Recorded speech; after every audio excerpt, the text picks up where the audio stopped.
What's up, everybody? Welcome to the channel, or welcome back to the channel. Today is episode 9 of the DC Universe podcast. So, I have a lot to talk about in this podcast, and I'm just gonna look at my notes here. Sorry, guys. Yes, I take notes for, so.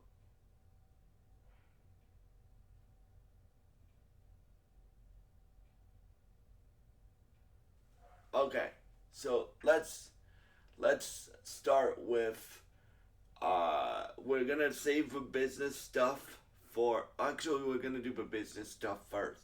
So as you guys know, WB Warner Brothers Discovery is going to be selling or doing whatever they're doing very very soon because they gave a um, deadline for everything. So we're like, here's our deadline. Like, we're gonna tell you what we're gonna do by Christmas time, 2025. So that means that either Paramount will get WB Discovery, Netflix will get WB Discovery, or NBC Universal will get will get Warner Brothers Discovery. And why I'm covering this news is because it would affect the DC universe to certain extents.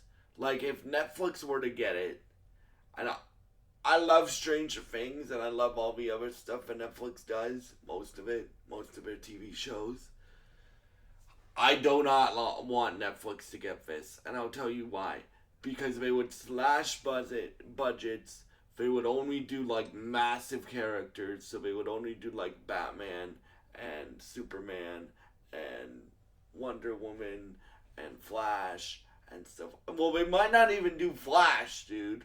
Like, they would probably only do Batman and Superman movies, which you guys know I am a massive Batman fan. I am a massive Superman fan.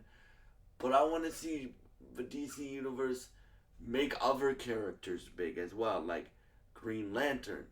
Make a Mr. Terrific TV show, or a Mr. Terrific movie, or a Mr. Terrific video game. Make a Supergirl movie, which we're doing. Make a sequel to that movie. Make stuff like that. That's why I don't want Netflix to get it, because they would slash budgets and they would only focus on the big, massive characters that already exist from DC. Um, and what and the two that I want to get it are NBC Universal or Paramount, and I'll tell you why. NBC Universal has been playing for keeps this last few weeks because they just got a deal with my favorite creator of all time and my favorite producer of all time and my favorite writer of television movies of all time, Taylor Sheridan, for 8 years. So after his deal with Paramount is up, which he can start making movies for NBC Universal next year, but once his television deal is up with Paramount in 2029, then he's going to make a bunch of TV shows for NBC Universal. NBC Universal, that proves to me that they're not willing to play around, because they also gave him a Billy to stay around, right? To come over to Universal. They also gave him a Billy. So that means if Universal is willing to give Taylor Sheridan a Billy, they want Warner Brothers to a certain extent. Now, for like one of the things that could happen is Warner Brothers could go through with their original plan and break the cable networks and all that stuff into one company, and Warner Brothers the studios, HBO Max, and the gaming studios into another company, and NBC or Universe or Netflix could pick up could pick up either or, right? But here's what Paramount wants. Paramount wants the whole company. So Paramount is run by this guy named David Ellison. David Ellison seems to be like a movie fan, a cinema fan. He also seems to be a big nerd because he has Taylor Sheridan writing a Call of Duty movie right now. But what I like about him is he said nothing will change if we get WB. We'll keep the same people that have been in charge of WB for the last few years. So that means they would keep James Gunn. They would keep Peter Safran. They would keep the guys that make the other WB movies like Weapons and Sinners and stuff like that. So yeah, who do I want to get up the most? Paramount, for that reason. So Paramount or NBC Universal. So with all the business stuff out of the way, now Lantern's a release date, and then I have one other thing for you that just came out today, and it's a rumor. Lantern's a release date. So last week I talked about Lanterns potentially being delayed, right? It would still come out in 2026, but it might be delayed until like November 2026. Which, with a Lanterns TV show, take the time that you need, bro. Because this is your last chance to get Green Lantern right. If you don't get Green Lantern right here, and people don't like the show that you created, we'll probably never see a Green Lantern thing again. Now, I have faith in the creators of this Green Lantern show, because it's the guy who created Watchmen, it's the guy who created Ozark, and it's the guy who's a great comic book writer besides his Batman run.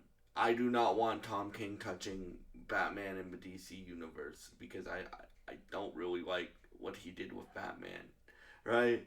But other than his Batman run, I like everything that this dude's made. I like Mr. Miracle. I like some of his Batman run, so that's not true. I don't like how it ended. I don't like how he gave Batman PTSD, but other than that, I like everything that this dude has made, right? Tom King. I like Watchmen, the TV series, a lot. I like Ozark, from what I've watched of it, a lot. So I'm very, very, very excited to see what they will do.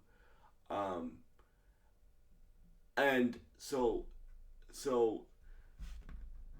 Warner Brothers Discovery sent out their letters to the shareholders, because we had a shareholder meeting, and they're like, Lanterns is still slated for early 2026.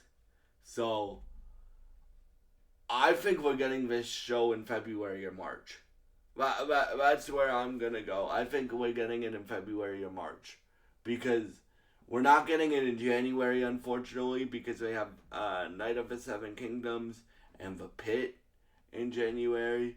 But we might be getting it February or March, which gets me very, very, very excited to see what they do with Green Lantern in the DC universe. So yeah, and please leave your thoughts in the comments below about all the topics in this video if you want to. And with the last thing, I save the best for last. Josh Brolin is rumored to be James Gunn's Batman in his new DC universe. And I think this is great. Noah, you have said multiple times, whenever you covered DC, you don't like that Kyle Chandler. I think Kyle Chandler will be a great Green Lantern, but one of my concerns is that he's too old. Josh Brolin is 56 years old. Noah, why do you like this and you don't like Kyle Chandler? Well, I don't know if I don't like Kyle Chandler, because I haven't seen the Green Lantern show yet, right? The Lantern show yet. So, for me, why I like this is, have you heard Josh Brolin's voice? Have you seen Sicario? Have you, that's why I like it. Because he would be a great Batman. He's been rumored to be Batman since BBS, right? You guys know Ben Affleck is my favorite Batman, right? Favorite live action Batman, right? Would Josh be my top choice? No, you all know my top choice. My boy, Jensen Ackles would be my top choice. But I think Josh Brolin would be a great pick for Batman. My only concern would be, like, James Gunn has said that Superman and Batman would be similar ages. If Josh Brolin was cast as the DCU Batman, they wouldn't be similar ages, bro. Like, even if you age Josh Brolin down to like 40-year-old Batman or 45-year-old Batman, right, which you can do that, then um then they wouldn't be similar ages, right? So yeah, like for me, I think Josh Brolin would be a great Batman. He could play a good Bruce Wayne really well. He could play a good Bruce Wayne really well. He could play um, a really good Batman because he has a voice for it and he has a screen presence for it. So yeah, thank you so much for all your support, and I hope you have a great day, and God bless you guys.